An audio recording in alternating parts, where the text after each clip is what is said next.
সত্যিই কি লকডাউনের মতো কর্মসূচি প্রকাশ্যে পালন করবে নিষিদ্ধ ঘোষিত আওয়ামী লীগ? অন্যান্য রাজনৈতিক দলগুলোর পাল্টা কর্মসূচি কি হবে সেদিন? সাধারণ মানুষ কি নিরাপত্তা নিয়ে চিন্তিত নাকি শুধুই উৎসুক? চলুন কথা বলি। আজ আমাদের সাথে আছেন ঢাকা মহানগর দক্ষিণ বিএনপির আহ্বায়ক রফিকুল আলম মজনু এবং ইসলামী আন্দোলন বাংলাদেশের কেন্দ্রীয় সাংগঠনিক সম্পাদক শাহ ইফতেখার তারিক। আপনাদের স্বাগত জানাচ্ছি সংবাদ যোগে। রফিকুল আলম মজনুর কাছে প্রথম প্রশ্নটি রাখতে চাই, 13 তারিখ ঘিরে আপনাদের কোনো দলীয় কর্মসূচি কি আছে কিনা? লকডাউন ঘোষণা করা নিষিদ্ধ দলটিকে প্রতিহত করার কোনো পরিকল্পনা কি রেখেছেন?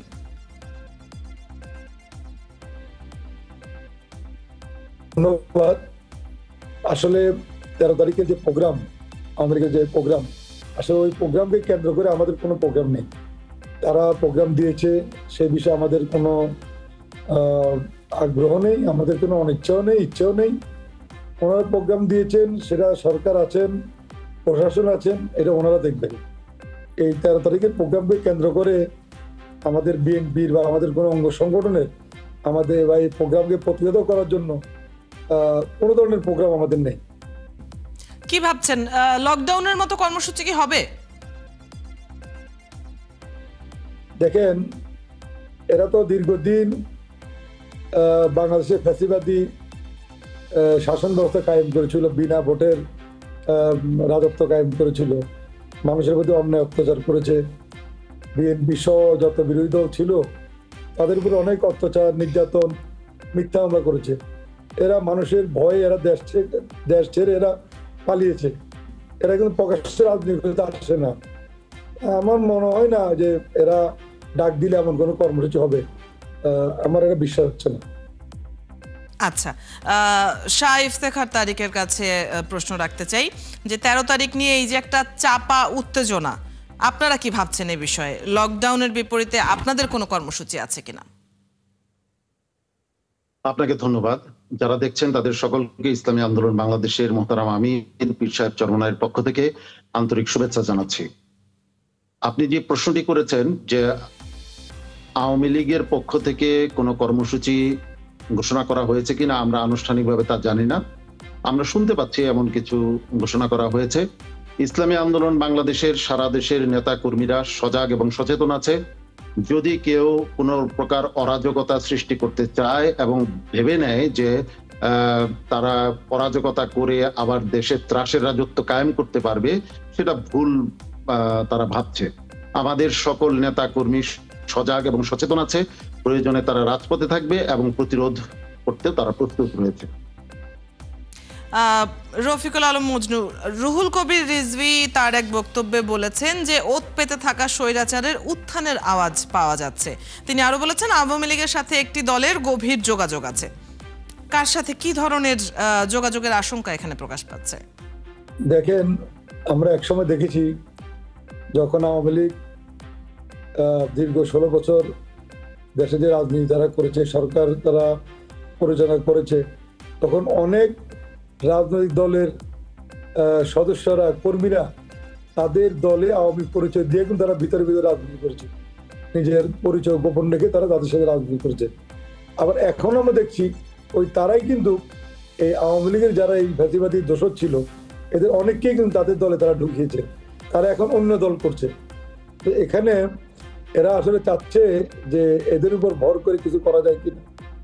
এখন আমাদের সকলেই সতর্ক থাকা উচিত, যারা ফ্যাসিবাদের দোষর ছিল, ফ্যাসিবাদের সময় এই বিভিন্ন সংগঠন তারা করেছে, এরা আবার এদের বিভিন্নভাবে ওই সমস্ত রাজনৈতিক দলে কাজ করছেন। এদেরকে দিয়ে আমাদের ভয় যে আজকে যদি এরা দেশে কোনো বিশৃঙ্খলা চেষ্টা করে বা বিশৃঙ্খলা করে,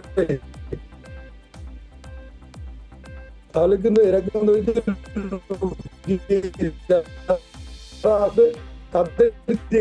এরা করবে। সুতরাং আমাদের এইসব বিষয়ে থাকা উচিত।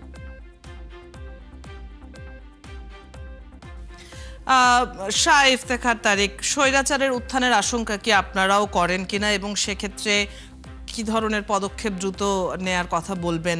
আর যেই বক্তব্যটি নিয়ে আমি বলছিলাম যে আওয়ামী লীগের সাথে একটা দলের গভীর যোগাযোগ আছে, কি মনে হয় সেই দল বলতে কাকে বা কোন দলটিকে ইঙ্গিত করা হচ্ছে? এটা অনুমান করা খুবই দুঃসাধ্য আমার জন্য। একমাত্র জ্যোতিষী ছাড়া এটা বলা মুশকিল তিনি কাকে মিন করেছেন। হতে পারে তিনি তাদেরকেই মিন করছেন যারা আহ, আওয়ামী লীগ আমলে আওয়ামী লীগ বিরোধিতায় তারা কাজ করেছেন, আওয়ামী লীগের বিরোধী ছিলেন, কিন্তু তাদের ব্যবসা বাণিজ্য, ব্যাংক, বিভিন্ন রকমের সবকিছু বহাল তবিয়তে ছিল, হয়তো তাদেরকে মিন করে থাকতে পারেন। কিন্তু আমি তিনি যাকেই মিন করুন না কেন, আমি নিঃসন্দেহে দৃঢ়চিত্তে সুস্পষ্ট ভাষায় এটা বলতে পারি, যত কিছুই চেষ্টা করুক না কেন ফেসিবাদের ফিরে আসার আর কোনো সুযোগ নাই। কারণ এটা আর পুরনো বাংলাদেশ নয়, এখন আগের হিসাব চলমান নেই। যে তরুণরা বুকের তাজা রক্ত রাজপথে ঢেলে দিয়েছিল, সেই তরুণরা, তরুণের বন্ধুরা, তরুণের ভাইরা, তরুণের বোনরা এখনো কিন্তু তারা মারা যায়নি, তারা এখনো সচেতন আছে, তারা এখনো সজাগ আছে। যে কোনো ফেসিবাদ, পুরানো ফেসিবাদ হোক, নতুন ফেসিবাদ হোক, যেই আসার প্রচেষ্টা চালাক না কেন, এদেশের নতুন প্রজন্ম জেনজি রাজপথে লড়াই করতে প্রস্তুত রয়েছে। অতএব আমি কোন রকমের শঙ্কা দেখি না, বরং আমি যে বিষয়টি বলবো যে এদিকে আমাদের মনোনিবেশ এত বেশি না দিয়ে এদের জন্য, এদের প্রতিরোধের জন্য জনগণই যথেষ্ট। আমাদের নতুন বাংলাদেশ আমরা কিভাবে সুন্দরভাবে বিনির্মাণ করতে পারি সেদিকে মনোযোগ দেওয়াই রাজনৈতিক দলগুলির জন্য শ্রেয় হবে বলে আমি বিশ্বাস করি। জি, কিছু দাবি দেওয়ার জায়গা রয়েছে, যেটা নির্বাচনের তারিখ বারবার ঘোষণা যদিও করা হচ্ছে সরকারের পক্ষ থেকে, কিন্তু আপনারা কিছু দাবি দেওয়া নিয়ে মাঠে আছেন। সম্প্রতি উপদেষ্টা মহোদয় বলেছেন যে এই বিষয়গুলো নিয়ে, গণভোট নিয়ে বিশেষ করে তিনি বলেছেন যে কোনো রাজনৈতিক দলের সাথে আর আলোচনার কোনো বিষয় নেই।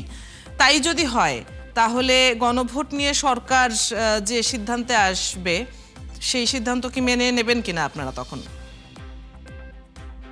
দেখুন, যদি অন্তর্বর্তীকালীন সরকার যৌক্তিক সিদ্ধান্ত নেয় তাহলে অবশ্যই আমরা তা মেনে নেব।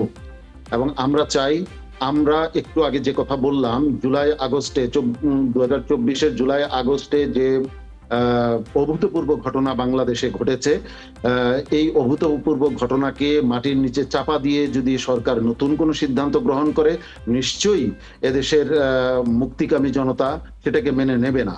আর যদি জনতার দাবির প্রতি শ্রদ্ধা রেখে তারা সিদ্ধান্ত গ্রহণ করে, নিশ্চয়ই জনগণ সেটা সাধুবাদ জানাবে।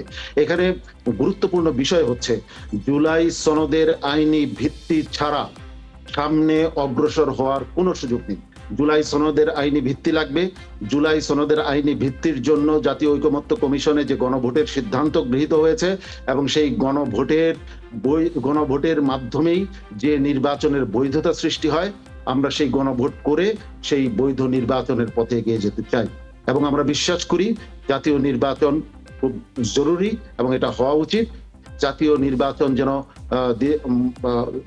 আরো পরে না হয়, জাতীয় নির্বাচন যেন যথাসময়ে অনুষ্ঠিত হতে পারে, এই জন্য যত দ্রুত সম্ভব গণভোটের তারিখ ঘোষণা করা দরকার। একই বিষয়ে আমি রফিকুল আলম মজনুর কাছেও একটু জানতে চাই, গণভোটের বিষয়ে সিদ্ধান্ত যদি সরকার নেয়, যদি আর কোনো রাজনৈতিক দলের সাথে কোনো ধরনের আলাপ আলোচনার অবকাশ না থাকে, সেক্ষেত্রে তখন আপনাদের বক্তব্য কি হবে বা এটা নিয়ে ভাবছেন কি?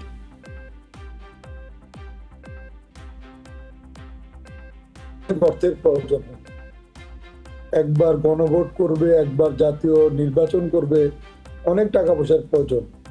আমাদের দেশের যে বর্তমান অর্থনৈতিক যে অবস্থা, ফ্যাসিবাদের দোষরা তো টাকা সব নিজেরা লুটপাট করেছে, বিদেশে পাচার করেছেন।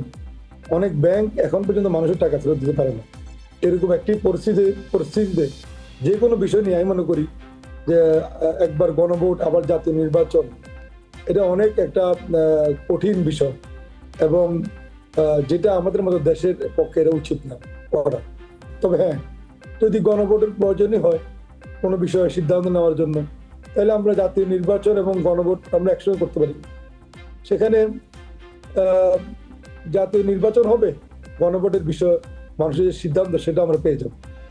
এখানে আরেকটি বিষয় যেটা হচ্ছে যে গণভোটের যে সরকার এই বিষয়গুলো নিয়ে রাজনৈতিক দলের সাথে আলাপ আলোচনা করা প্রয়োজন কিনা, আমি মনে করি যদি আলোচনার মাধ্যমে কোনো ভালো সমাধান, সুষ্ঠু সমাধান আনা যায়, সকলকে ঐক্যবদ্ধভাবে কোনো কাজ করা যায়, প্রয়োজনে আলোচনা করবেন। আলোচনা করলে তো সমস্যা নেই।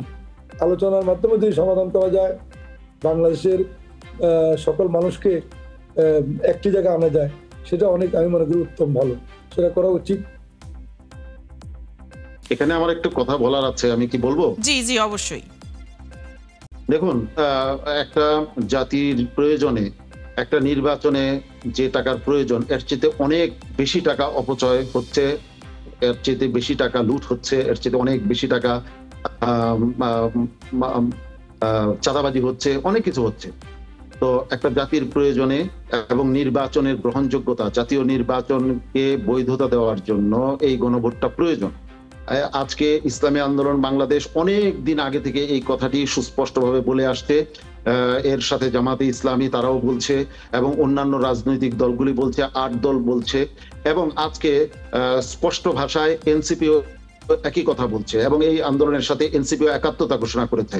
এখন সবার কণ্ঠস্বরকে ধামাচাপা দিয়ে অন্তর্বর্তীকালীন সরকার যদি কোনো হঠকারী সিদ্ধান্ত গ্রহণ করে, সেটা আগামী দিনগুলোকে, এদেশের ভবিষ্যৎকে একটা অন্ধকারের দিকে ঠেলে দিতে পারে। আমি আশা করব অন্তর্বর্তীকালীন সরকার কোনো বিশেষ কোনো গোষ্ঠী বা কোনো বিশেষ দলের সাথে লিয়াজো করে তাদের এই সিদ্ধান্ত গ্রহণে যেন তারা প্রভাবিত না হয়, বরং যেটা যৌক্তিক, যেটা আইন সিদ্ধ, যেটা আইন সম্মত, সেটার দিকে তারা অগ্রসর হন। এটাই আমার দাবি থাকবে। আমরা তো বিভিন্ন আলোচনায় এখন পর্যন্ত যেটি শুনেছি যে বিএনপিও গণভোটের ব্যাপারে তারাও আসলে ইতিবাচকই কথা বলেছেন, তবে তারা যেটি চাইছেন যে নির্বাচনের দিনই গণভোট হোক, এবং তারা যুক্তি হিসেবে খরচের কথা বলছেন, যেটাকে আপনারা আসলে খুব একটা যৌক্তিক বলছেন না। নির্বাচনের দিন গণভোট হওয়ার মধ্যে অযৌক্তিক কি কি দেখেন আপনারা? না, ঠিকই বলেছেন, আপনার কথা ঠিকই আছে, এবং এই জন্য বাংলাদেশ জাতীয়তাবাদী দলকে আমি ধন্যবাদ জানাই। তারা কিন্তু শুরুতে গণভোটের ব্যাপারে একমত ছিলেন না, পরবর্তীতে আমাদের দাবির বিষয়টি তারা অনুধাবন করতে পেরে জাতীয় ঐকমত্য কমিশনে গণভোটের ব্যাপারে তারা একমত হয়েছেন। কিন্তু তারা বলছেন যে এই গণভোটটা জাতীয় নির্বাচনের দিনে একই দিনে হোক। এটা অনেকটা এরকম হয়ে যায়, আমি গতকাল এক টকশোতে এই কথাটা বলেছিলাম যে দেখুন,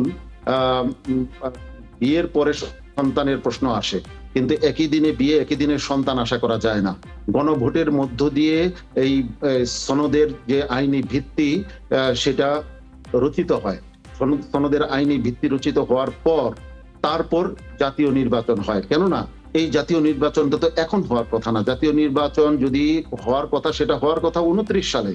সেটা যেহেতু আমরা আগে করছি, এর পেছনের যে যৌক্তিকতা, সেই যৌক্তিকতাটা হচ্ছে একটা অভ্যুত্থানের মধ্য দিয়ে আমরা এসেছি। সেই অভ্যুত্থানের বিষয়টার একটা আইনি স্বীকৃতি, জনগণের সম্মতি প্রয়োজন হয়। এই জন্য আগে গণভোট, তারপর জাতীয় নির্বাচন। এটা হচ্ছে আমাদের দাবি। আরেকটা বিষয়, যখন জাতীয় নির্বাচন শুরু হয়ে যাবে, তখন সবাই নিজের বিজয়ের ব্যাপারে তারা সচেতন থাকবে। হ্যাঁ এবং না এর পক্ষে ক্যাম্পেইনের কোনো অবকাশই থাকবে না, কারণ প্রত্যেকেই চাইবে আমি নিজে জিতি, নিজের জেতার জন্য যা করা দরকার তা করবে, কিন্তু গণভোটের ব্যাপারে মনোযোগ দেওয়ার অবকাশ কারো থাকবে না। অতএব গণভোটটা তখন উপেক্ষিত থাকবে। এই সুযোগে যারা এই জুলাই সনদের আইনি ভিত্তি হোক এটা যারা চায় না, তারা হয়তো নায়ের পক্ষে ভোট দিয়ে এটাকে বিজয়ী করে ফেলবে। তখন সেটা আমাদের জন্য আত্মঘাতী হবে। আর যদি এটা স্বতন্ত্রভাবে হয়, আগে হয়, তাহলে আমরা সকল রাজনৈতিক দলগুলো কেন জুলাই সনদের আইনি ভিত্তি প্রয়োজন এটার জন্য ক্যাম্পেইন করতে পারবো। জনগণ এই বিষয়ে তারা একমত আছে, জনগণকে সচেতন করতে পারবো এবং জনগণ হায়ের পক্ষে ভোট দিবে। এই জন্যই আমরা গণভোট আগে হওয়ার পক্ষে। একই দিনে হলে অনেক রকমের সংকট দেখা দিবে। আমরা আলোচনা শুরু করেছিলাম 13 নভেম্বর নিয়ে। 13 নভেম্বর নিয়ে আপনাদের দিক থেকে তেমন কোনো, যেটি বলছিলেন যে আশঙ্কার জায়গা দেখেন না, তবে গণভোটের জায়গাটিতে এখনো দ্বিমত রয়েই গেল। আমাদের সময় শেষ হয়ে গিয়েছে আজকের এই আলোচনার। এই জায়গাটি এখনো রাষ্ট্রীয়ভাবেই যেরকম আমরা দেখতে পাচ্ছি যে মীমাংসা হয়নি, সেরকম অমীমাংসিত অবস্থাতেই এই আলোচনা রেখেই আপনাদেরকে বিদায় জানাতে হচ্ছে। অনেক ধন্যবাদ আজ আমাদের সাথে যুক্ত হবার জন্য।